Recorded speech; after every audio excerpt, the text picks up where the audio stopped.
Buenos días a todos. No, me da mucho gusto verlos en esta mañana. Es correcto la diferencia entre Grand Rapids y California del Sur en ambos lugares. Me da gusto que mi esposa está aquí hoy. Ella es una ayuda sorprendente para mí en el ministerio. Y si creen que puede ser, si piensas que puede ser eficaz en el matrimonio, en el ministerio sin tu matrimonio, estás en problemas. Entonces agradecele a Dios por tu esposa. Estoy muy agradecido por la mía también, por la mía. Y estaba hablando con Sinclair Ferguson hace algún tiempo atrás y cuando estaba haciendo una transición de lo académico de regreso al ministerio pastoral y Will Barker de hecho le hizo la pregunta, estabas en lo académico y ahora estás de regreso al camino de Glasgow en un contraste interesante. Lo académico y el ministerio pastoral se detuvo y de una manera única Sinclair Ferguson se detuvo y pensó y dijo, bueno, una vez hubo un hombre un hombre aventando las espadas en un mago, cuando eras un mago. Cuando estás en lo académico, eres el hombre que estás metiendo la espada en la caja. Cuando estás en el ministerio pastoral, tú eres el hombre en la caja que está recibiendo la espada.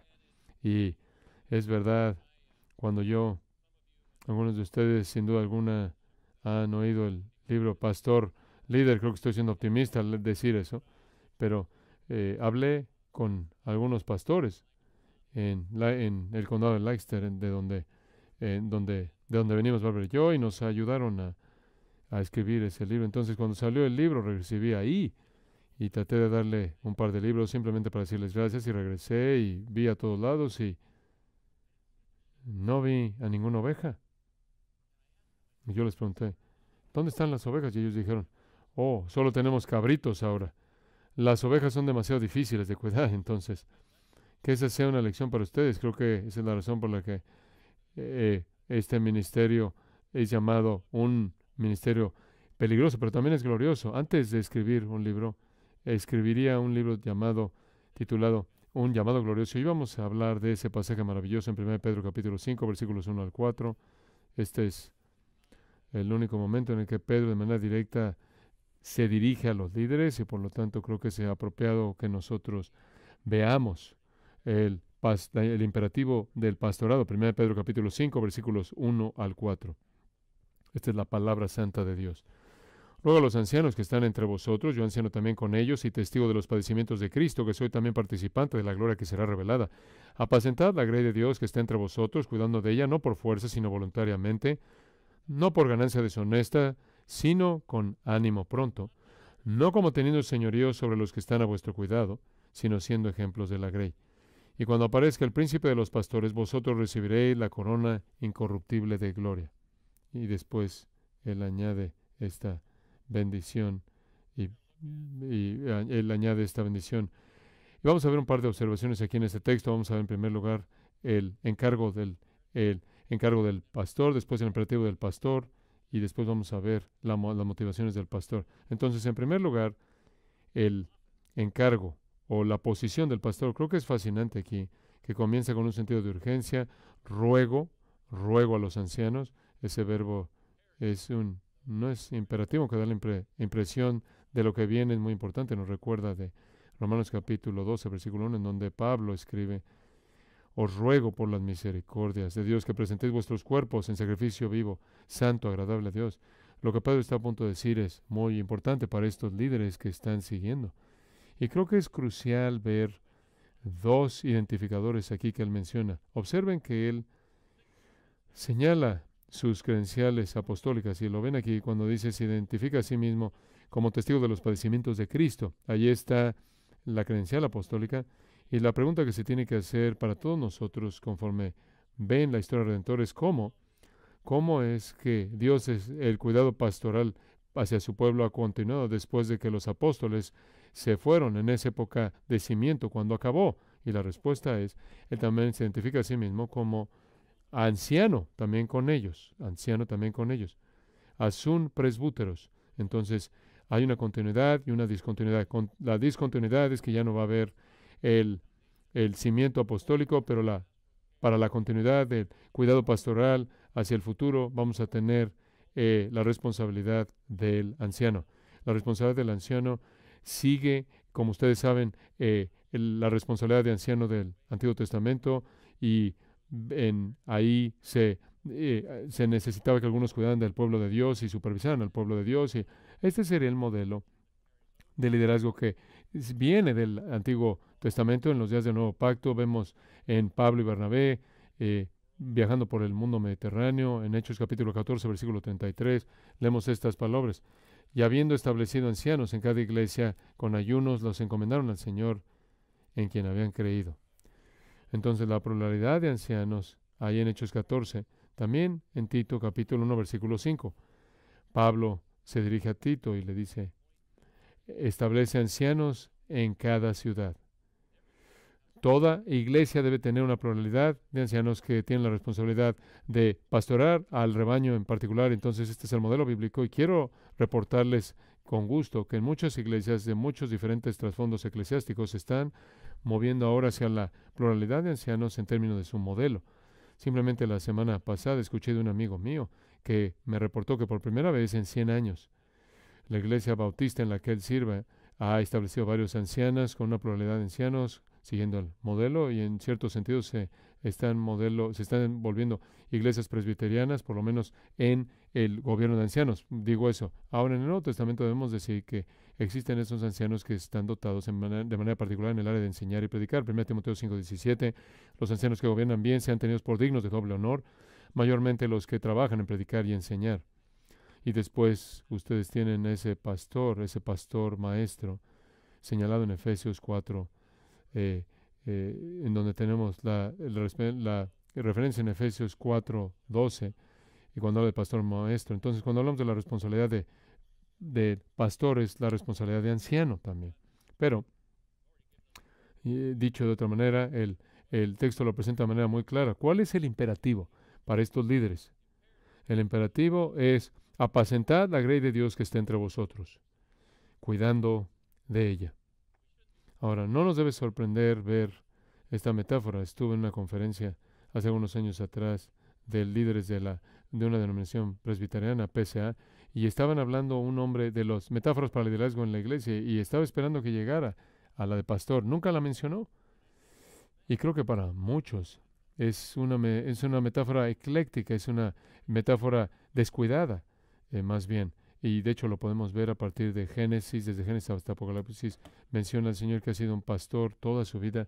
Dios se hace referencia a Él, a Dios como el pastor de su rebaño. El salmo favorito de toda persona es Salmo 23, porque presenta el retrato consumado del cuidado pastoral. Y después cuando el Señor llama a esos líderes de su pueblo, ¿de dónde los llama? ¿Qué estaba haciendo Moisés? Él estaba haciendo lo suyo, pastoreando el rebaño de su rebaño. Ahora, esa es una relación interesada, me gustaría hablar de eso, oír más de eso en algún momento. Moisés y su suegro.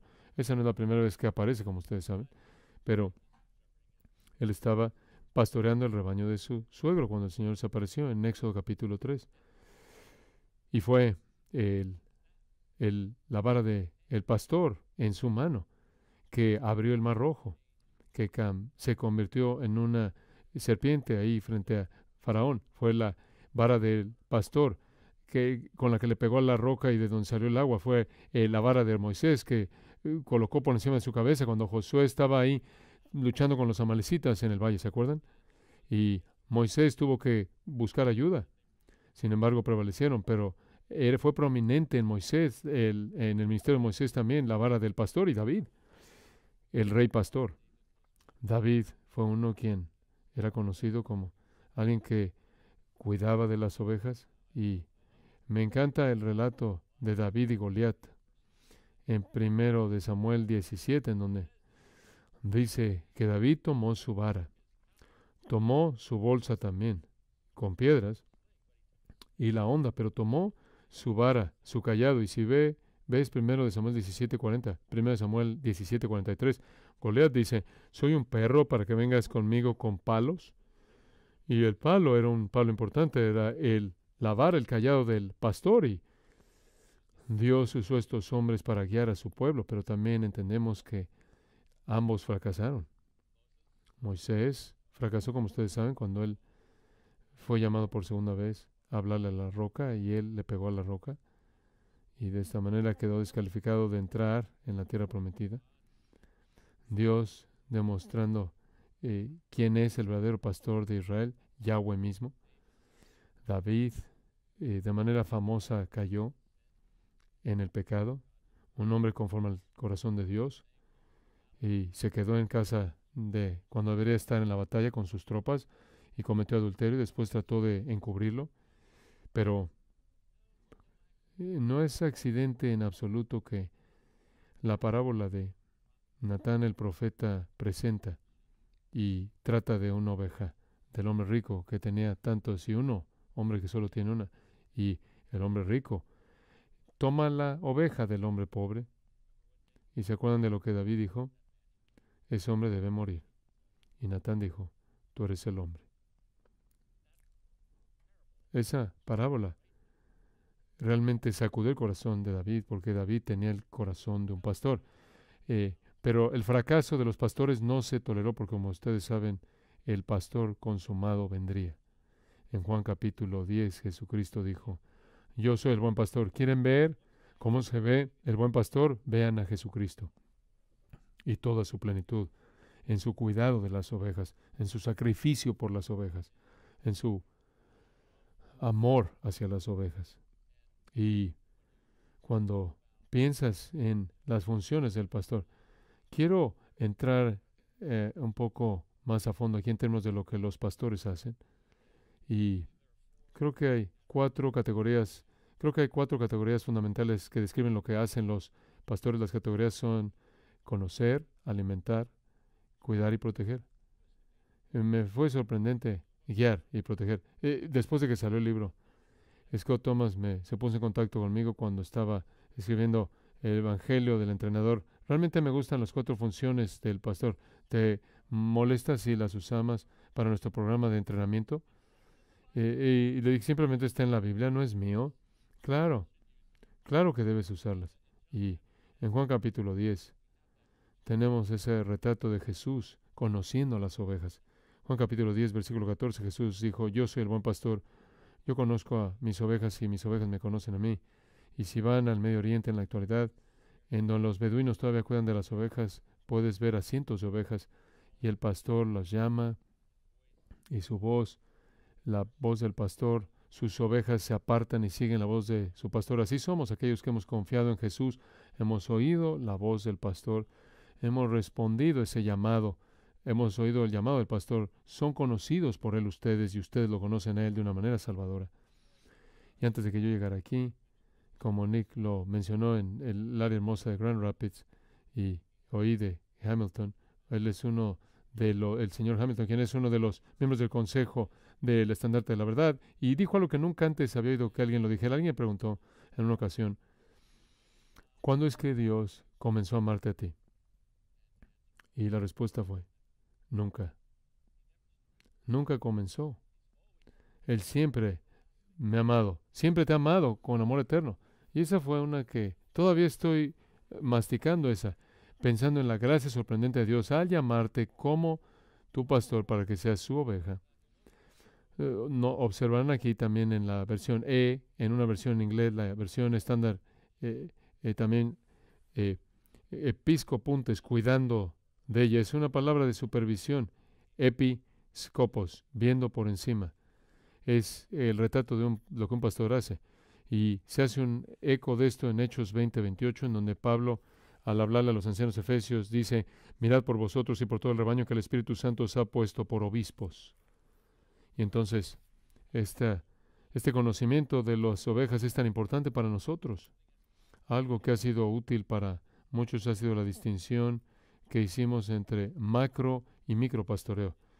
En el trabajo de guiar a la iglesia, tantos líderes que llegas a conocer, quizás algunos de ellos los van a conocer un día, son líderes que van a estar más interesados en estar involucrados en un consejo directivo, en lugar de estar involucrados en la vida de la gente, y tenemos que guiar de esa manera, pero tenemos que estar involucrados con las ovejas, con la gente. Entonces la distinción macropastoreo tiene que ver con esas funciones que llevamos a cabo para para la naturaleza corporativa de la iglesia y el micropastoreo es esa relación microdinámica que es crucial para el éxito del ministerio. Y conforme pensamos en el ministerio, entre más pasan los años, esto podría sonar bastante simple para ti, pero entre más pasan los años, me doy cuenta de la importancia de estas relaciones. Simplemente es tan importante. Y tengo que admitir que cuando estuve trabajando en Westminster a tiempo completo, ayudando a guiar en el departamento de teología práctica, siempre me quedaba sorprendido porque había alumnos que parecían que no les gustaba estar con la gente, simplemente no les gustaba estar con la gente. No sé qué es o qué había en ellos, pero para ser eficaz en el ministerio tienes que amar a la gente. Tienes que amar a la gente porque en Cristo murió. Entonces, los ancianos de la iglesia son llamados a cuidar del rebaño, a saber eso. La iglesia que ahora pastoreó en Pensilvania, por la gracia de Dios, salió de la iglesia unida de Cristo y se volvió parte de la PCA hace unos años atrás, la iglesia presbiteriana, esta denominación PCA. Y conforme estábamos en la transición, hubieron varias reuniones de informativas que fueron fascinantes, por cierto. Como ustedes saben, una iglesia era egalitaria y la PCA es egalitaria. Y tuve una decisión, una reunión ahí y fue tan seria, fue algo tan delicado. Y dijo, nunca antes, me dijo un jovencito, nunca antes había oído a un pastor hablar así, pero fue un desafío. Entonces, en esa reunión, uno de los miembros señaló con el dedo, y nunca vas a encontrar hombres para que guíen esta iglesia, me dijeron. Y luego se volteó una de las mujeres y le dijo, tú eres la presidenta del consistorio, ¿no es cierto? Ella dijo, sí, pero eso es porque tú no querías hacerlo. Ella respondió así. Bueno, las buenas noticias son que Dios va a proveer. Tienes que invertir en las vidas de hombres y este es algo interminable. Conforme entras al ministerio de la iglesia, preguntas, ¿de dónde vamos a sacar más ancianos? ¿Por qué no tenemos más ancianos? Bueno, tienes que encontrar una manera de invertir en el desarrollo de los hombres para que se vuelvan ancianos. Entonces, gracias a Dios porque ahora tenemos 4 líderes que guían y 2 que enseñan, o pastores, y hemos tenido la oportunidad ahora para responder a la pregunta, ¿cómo es que vamos a conocer a nuestra congregación? ¿Cómo vamos a tener este conocimiento mutuo de conocer, de que el pastor conozca y que las ovejas conozcan? ¿Cómo vamos a hacer eso? Entonces trabajamos como ancianos y decidimos escoger a personas en la iglesia con quienes tendremos un contacto regular, y eso fue bastante interesante porque esta iglesia fue fundada en 1732. Y lo primero que tienes que hacer antes de que tengas aún la decisión así entre los ancianos, tienes que asegurarte de que la membresía, de que haya una lista de miembros que esté en orden. Y teníamos 900 nombres en la lista de membresía. Entonces nos reunimos y unas de las señoras mayores de la iglesia nos sentamos con ella, con esta lista uno por uno. Tantas veces oigo, se fueron hace años atrás, hoy está muerta. Cosas así. Pero bueno, teníamos la lista ya actualizada y ahora tiene unos 361 personas. Pero esta dinámica de responsabilidad, de rendición de cuentas entre la congregación y el cuidado pastoral es muy, muy importante. Y es importante también tener una función de membresía, porque en Hebreos 13:17 dice, obedeced a vuestros pastores y someteos a ellos, porque ellos guardan de vuestras almas como aquellos que van a dar cuentas. Y hagan esto con gozo y no quejándose porque esto no os es provechoso. Ese es un texto que aterra, caballeros. No sé cómo se va a ver eso, pero sé que está aquí. Sé que está aquí. Y entonces una de las razones por las que quiero tener una lista precisa de la membresía, quiero saber por quién soy responsable. No sé cómo lo hacen las iglesias que tienen una lista de membresía. Y hay toda una dinámica de cuidado y responsabilidad que Dios ha establecido entre Dios y los suyos, su pueblo. Pero en esto tenemos que asegurarnos de que toda persona es cuidada. Toda persona tiene a alguien a quien pueden ver como su anciano y su pastor. ¿Qué es cerca de la iglesia más grande? Algo se ha estado desarrollando recientemente y ha sido muy emocionante para mí. Creo en el sistema que he presentado en el pastor líder, quizás hasta 500 personas funciona bien, ¿Qué haces cuando estás hablando de miles de personas? Es posible, puede ser hecho. Hace un par de meses atrás tuvimos una asesoría en Atlanta en donde tuvimos a varios pastores de iglesias grandes que se reunieron y hablaron de cómo hacer esto.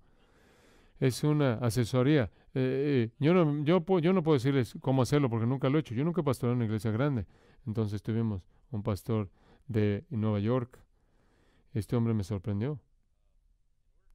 Para volverte un miembro en su iglesia en Nueva York tienes que estar de acuerdo en hacerte parte de un grupo pequeño. Es parte del pacto de membresía.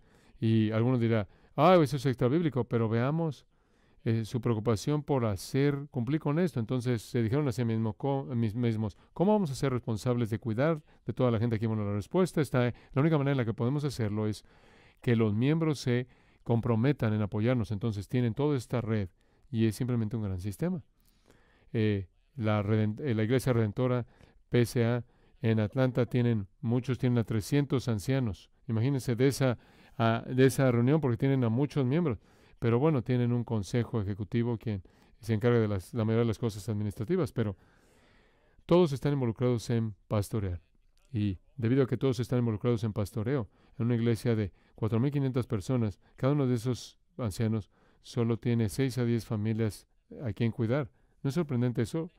Y ellos tienen un mapa de pastoreo en el que pueden sacar su lista de pastoreo y ver si se han puesto en contacto con ellos dentro del tiempo apropiado de tiempo. Si está bien, está en verde. Si no está bien, en verde, está en amarillo. Es sorprendente, pero así lo hacen ellos. Entonces, el meollo es esa relación mutua y tiene que estar ahí el conocer y ser conocido. Y tu ministerio entre tu congregación va a ser mucho más fructífero si inviertes en esas relaciones. Entonces está el conocer y después está el alimentar al rebaño. En la macroalimentación está el ministerio de la palabra, como ustedes saben. Apégate a la palabra, apéguense a la palabra, hermanos. Yo sé que le estoy predicando al coro aquí en esto, pero no sean engañados por lo que están aprendiendo aquí de la predicación. Recuerda que el alimento que recibe, hay mucha comida basura afuera. Mi predecesor en la iglesia en la que yo sirvo ahora, el Día de las Madres, el año antes de que yo llegara, cuando llegó el momento del sermón, se puso de pie y predicó. De hecho, contó 6 bromas de Día de Madres, en lugar de predicar sistemáticamente como lo han visto aquí. Ese fue su sermón, 6 bromas de Día de Madres. Y le sorprendió que yo prediqué versículo por versículo de manera expositiva, pero es lo que alimenta al rebaño. Nunca se te va a acabar el material. He estado en el ministerio pastoral durante 40 años. 40 años. Y todavía no he predicado cada versículo de la Biblia. Y es emocionante. Entonces, alimentar al rebaño.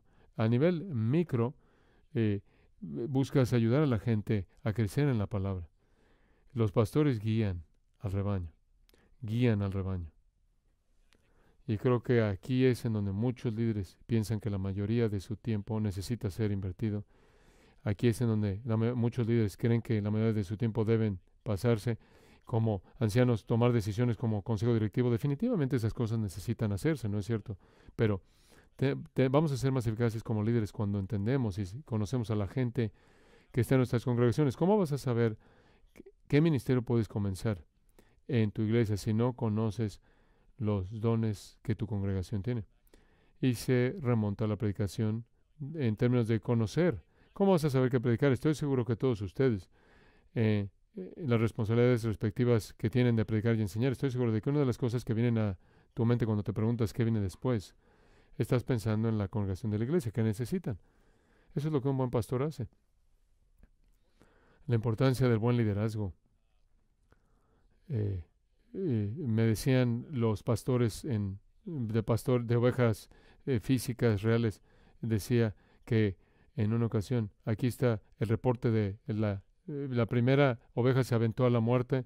Después, los que habían dejado ahí mientras que estaban desayunando, vieron cómo mientras que los pastores desayunaban, las ovejas se aventaban por el mismo risco mientras que los pastores estaban desayunando. Y finalmente hubieron decenas de ovejas que estaban ahí muertas, una encima de la otra. Aquellas que fueron que terminaron saltando después fueron salvadas porque fue creciendo la pila de ovejas muertas y hubo un colchón. Pero fue desastroso. Los pastores estaban desayunando mientras que veían a los pastores, a las ovejas, cómo se aventaban ahí. Esto, de hecho, fue un reporte de la prensa asociada. Y también hay una presión a conformarse a las presiones de la sociedad. Este es el mundo en el que vivimos y vas a necesitar más valentía en guiar.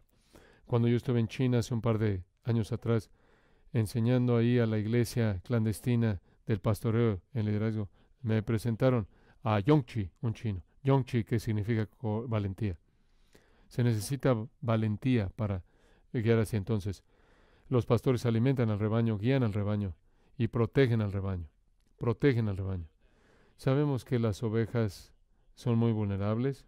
Sabemos que las ovejas no pueden defenderse a sí mismas, no pueden dar nada más que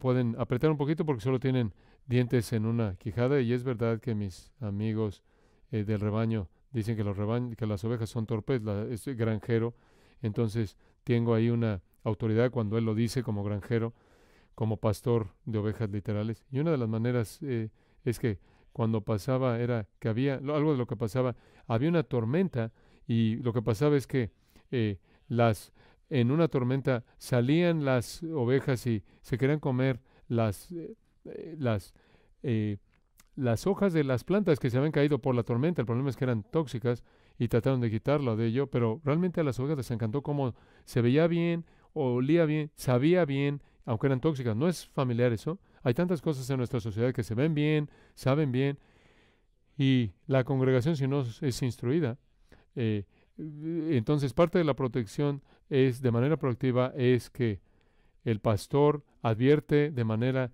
eficaz a partir de las Escrituras. Tenemos varios en el Antiguo Testamento con los israelitas. Tuvieron contra los eteos y los gergeseos y los moabitas y demás. En nuestra época tenemos a los ismos, el relativismo y el individualismo y el secularismo, y la congregación necesita ser advertida en contra de los peligros de esto, y van a surgir, si estás predicando expositivamente, esas oportunidades van a surgir y vas a poder ayudarles. Entonces, hay mucho pastoreo proactivo que puede llevarse a cabo al nivel macro, y hay ocasiones en las que necesitamos ser reactivos, reaccionar en nuestro cuidado protector. Y ahí entra Mateo 18 y hacemos esta pregunta: ¿cuántas ovejas necesitan perderse antes de que el buen pastor se dé cuenta? ¿Cuántas? Esta es la porción interactiva. Una, está bien, maravilloso. Y se darán cuenta de que es inmediatamente después de eso que viene Mateo 18:15, cuando habla de que si tu hermano pecare contra ti, ve y repréndele. Y si no te oyere, toma uno o dos contigo y después va a la iglesia. Entonces puedes ver que tenemos la parábola de la oveja perdida y el buen pastor, y después tienes el retrato de cómo se ve eso. Alguien que se va a buscar, alguien que está tratando de buscar y sacar, encontrar esa oveja. Y en el resto del pasaje, ¿cuántas veces Pedro pregunta: ¿debo perdonarme a mi hermano? Y entonces el Señor presenta una oveja que nos anima a restaurar. Entonces, todo está ahí. Lo que quiero decirles es que creo que en mi denominación, la disciplina de la iglesia es un gran fracaso. Hablas de Mateo 18, hablas de funciones, de caminar a lo largo de eso en el contexto de la iglesia. Y yo creo que la razón por la que fallamos en eso es porque no tenemos esa dinámica de relaciones. Y así es como sucede con frecuencia. Hay una reunión de ancianos. ¿Oíste que Harry dejó a Betty? Oh, creo que deberíamos mandar a alguien que viera a Harry. Entonces, un par de ancianos valientes son nominados y van, designados y van y tocan la puerta. ¿Quién es? ¿Quién es? Somos de la iglesia. ¿Qué quieres? ¿Es verdad que dejaste a Betty? Vete. Y se va. ¿Y después qué hacen los ancianos? En el presbiterianismo escribimos una carta. Escribimos una carta: querido Harry, y a Harry se le invita a venir a una reunión de ancianos. Por favor, ven a esta reunión de ancianos para explicarnos por qué estás haciendo esto. Entonces todo el correo que recibe Harry en su casa llega a la basura, y Harry Por lo tanto, no se aparece en la junta. Ahora, ¿saben qué hacemos? El siguiente paso, le mandamos otra carta. No sé si han aprendido esta palabra en el seminario, aquí en el seminario Masters, pero acusamos, en esta carta mandamos y decimos, aquellos de ustedes que son contumaces. ¿Han oído esa palabra? Eres contumaz. Pero Harry no sabe lo que eso significa. Y entonces, simplemente, desde el principio está mal, pero si tuviéramos una relación con Harry y Betty desde el principio, si tuviéramos esa relación, esa es la razón por la que el pastoreo proactivo, ancianos que están cuidando de la gente a lo largo del proceso, vas a poder evitar tantos problemas.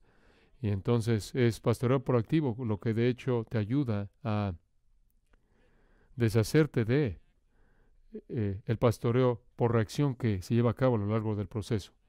Y creo que conforme consideras esta protección del rebaño y conforme consideras este imperativo, creo que hay buenas razones por las que Pedro usa este imperativo aquí de pastoreo aquí. Y el retrato de su restauración de Juan 21 es un gran retrato, ¿no es cierto? De eso. Y se acuerdan ustedes de la historia de cómo Pedro y los discípulos regresan a Galilea. Hay que darles crédito que no están huyendo porque Jesús dijo, después de que resucite, voy a ir delante de vosotros a Galilea. Pero es obvio, conforme lees Juan capítulo 21, que Pedro se cansó de estar esperando y entonces dijo, vayamos a pescar. Y entendemos la liderazgo de liderazgo que tenía y la gente le siguió a pescar. ¿Y qué pescaron? Estamos interactuando aquí. ¿Qué pescaron? No pescaron nada. Y después aparece ahí una sombra, que parece sombra, y en la costa y pregunta, ¿qué pescaste? Arroja las redes del otro lado y qué pasa. Y toda pez en esa parte del mar de Galilea llega ahí y se abruma por los peces y Juan dice, es el Señor. ¿Y qué hace Pedro? Él se vuelve a vestir y llega ahí y llega a la costa. Estoy esperando, quiero decirles, quiero ver el video de eso. No quiero saber, quiero ver lo que pasa cuando Pedro llega a la costa antes del resto de la gente. No sabemos cuando llega a la playa, pero trajeron el pez y no sé si los peces los traen y dice, no sé si esto es parte de un examen aquí, no sé si esto es parte del examen. ¿Cuántos peces había? 153, muy bien. Estaba enseñando un grupo de ancianos en Corea y hice la pregunta y todos de manera unísona me dijeron 153. Y yo dije, ¿qué es esto?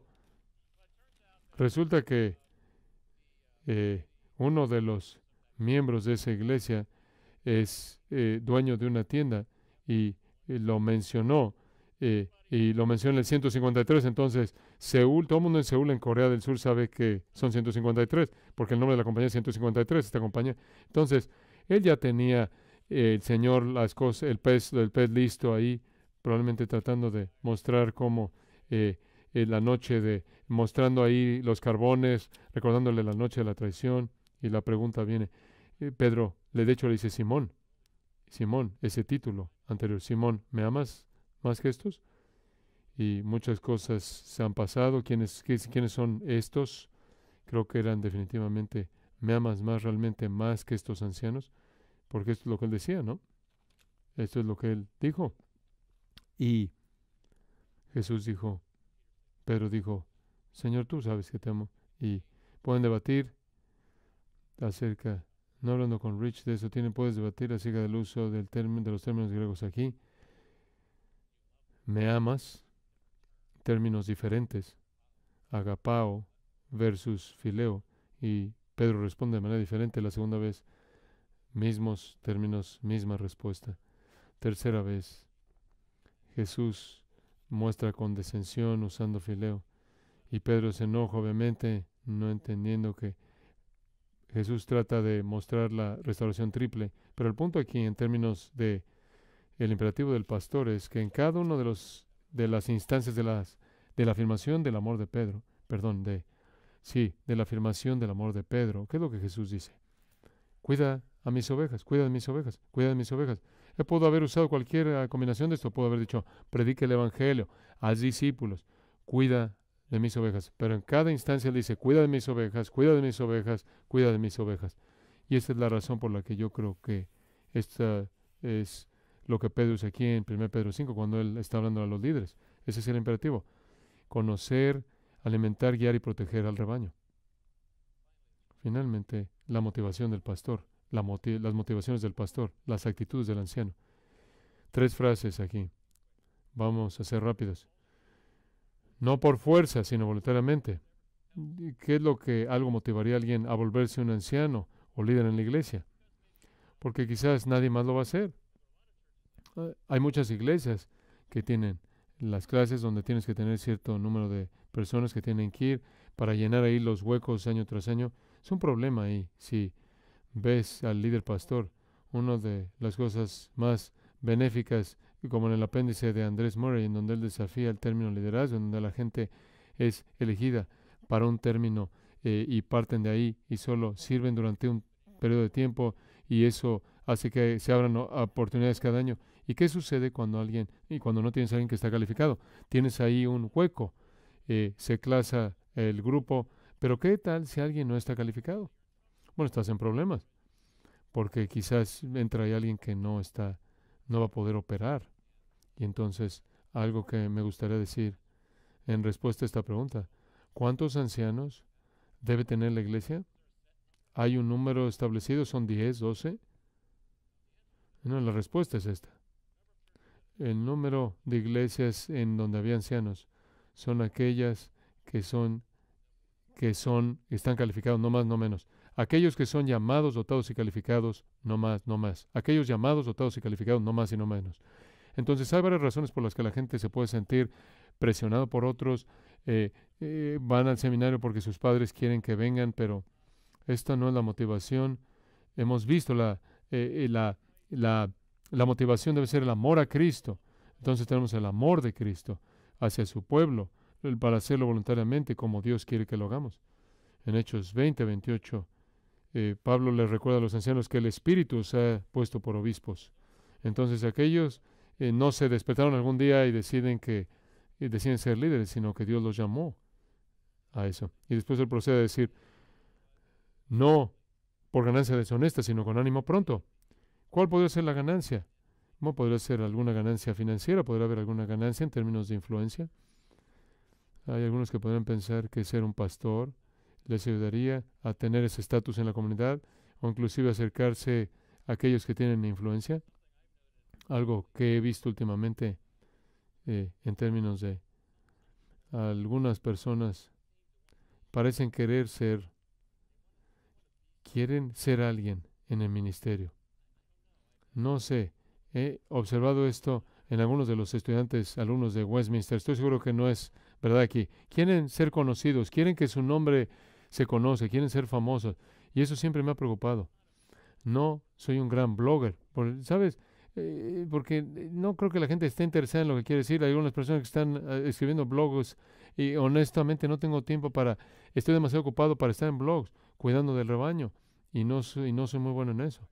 Algo que me acuerdo que su presidente dijo hace muchos años atrás que realmente me ayudó. Alguien le estaba preguntando al doctor MacArthur ahí, hablando de su éxito, en cómo Dios había bendecido eso. Nunca olvidaré lo que dijo. Él dijo, me he asegurado de cuidar de la profundidad del ministerio. He dejado la amplitud del ministerio en manos de Dios. Y eso es tan, tan sabio. Pero voluntariamente, no por ganancia deshonesta, sino con ánimo pronto, no para promoverte a ti mismo. Me recuerda el término que Pablo usó en Romanos 12, que aquellos que guían deben guiar con celo, deben guiar con gozo. Recuerden que nuestros ministerios estamos haciendo cosas que hacemos, no cosas que tenemos que hacer. Piensen en eso. Cuando te pones de pie un domingo por la mañana, esto es algo que hago, no algo que tengo que hacer. Cuando voy a predicar ese lugar de asistencia para ancianos, es algo que quiero hacer, no algo que tengo que hacer como ministro. Y después Pedro procede a decir, no como teniendo señorío sobre los que están a vuestro cuidado, sino siendo ejemplos de la grey. No como teniendo señorío, no siendo dominantes. Esa es una palabra muy interesante en el texto griego. Catecurio, geontes. Ahora, se escuchen con atención. curiosos, si escuchan con atención, Señor está en el centro ahí, el Señor está en el centro de eso y no como teniendo señorío. ¿Quiénes pensamos que somos? Jesús le recordó a la gente, le recordó a sus discípulos. ¿Saben que los gobernantes de los gentiles se enseñorean y los grandes ejercen autoridad sobre ellos? Hay el ejercer autoridad y hay ejercer autoridad. Créanme, su congregación va a saber. Una de las cosas que me gusta decirle a mis alumnas es que asegúrate cuando llegues, asegúrate de que cuando llegues a una iglesia, que es claro para ellos que estás ahí para servirlos y no viceversa. No estás ahí para manipularlos, para hacer lo que tú quieres. Necesitas ser un siervo. Jesús procedió a decir, y no será así entre vosotros, sino que el que quiera ser grande entre vosotros será vuestro servidor, y el que quiera ser primero entre vosotros debe ser vuestro esclavo, así como el Hijo del Hombre no vino para ser servido, sino para servir y dar su vida por rescate por muchos. Pedro dice, más bien tenemos que guiar por ejemplo. Necesitamos ser ejemplos en nuestra familia. Este no es un hecho, no por falta de sinvergüenza. Escribí el pastor líder en casa, porque las mismas funciones se aplican en la casa y necesitan ser ejemplos en sus familias, porque su congregación lo va a ver. Y rápidamente, no se coloquen en un lugar en donde tu esposa necesita estar ahí. La gente puede verlo cuando tu esposa tiene que cubrirte, cuando también pueden ver, entender y ver cuando ese respeto es genuino. No vivas de tal manera que tu esposa tiene que fingir el respeto hacia ti. La gente lo puede ver. Tiene que haber virtud genuina y ejemplos de servicio en la iglesia. Hay algunos hombres que van al ministerio y dicen, oh, hay algunas cosas que no voy a hacer. No digas eso. Yo entiendo a qué eres llamado a hacer, pero necesitas estar listo para ser un ejemplo de servicio en el cunero si es necesario, cambiando pañales, ahí en el salón de clases, lo que necesite la iglesia. Obviamente esperas tener a más gente que te ayude, pero estos versículos, estas motivaciones para el pastor son tan poderosas que creo que así es como Jesús quiere formarnos y quiere que vivamos la función de anciano, porque ve el liderazgo del Antiguo Testamento como en Ezequiel 34 y Él lo transforma mediante el poder del Espíritu. Él te da todo lo que necesitas. Me encanta el testimonio del hermano hace un momento por varias razones. Una fue el reconocimiento que le dio a su esposa y también me gustó cómo dijo cómo Dios provee. Y creo que yo puedo cerrar diciendo, cada uno de ustedes aquí están pensando en lo que se estén preocupando algo cuando hablamos de algo que tiene que ver con el ministerio. Solo quiero alentarlos a recordar que Dios va a proveer lo que necesites. Mi hijo, Nate, fue un comandante en Irak, ahí en búsqueda. Y, y lo que hacían al estar ahí con las tropas, y esto significaba que en lugar de esconderse, iban y establecían cuarteles de combate y se quedaban entre la gente, lo que animaba a la gente a que volteara en la dirección de las cosas, pero en medio de eso, él estuvo involucrado en mucho combate y, y el comandante, y le preguntó a su comandante si podía tener un rifle de francotirador y un misil que estuviera en uno de sus vehículos, porque se meten en situaciones en las que eran muy difíciles, y la alternativa en términos del misil era llamarle a apoyo aéreo, pero no hay tiempo. Pero su oficial comandante le negó ambas peticiones, lo cual lo dejaron en una situación vulnerable. Pero le dije, mira Nate, ¿por qué crees que él no te dio lo que necesitabas? Él dijo, papá, él no tenía experiencia en el combate. Amigos míos, su comandante en jefe tiene experiencia en el combate. Él ha sido tentado en todo según nuestra semejanza, pero sin pecado. Él está involucrado en todo tipo de dificultad y desafío y están en unión en Cristo. Confíen en Él, que Dios te capacite para ser un pastor, para traer gloria. La gloria que será revelada un día como lo vemos en este texto. Oremos.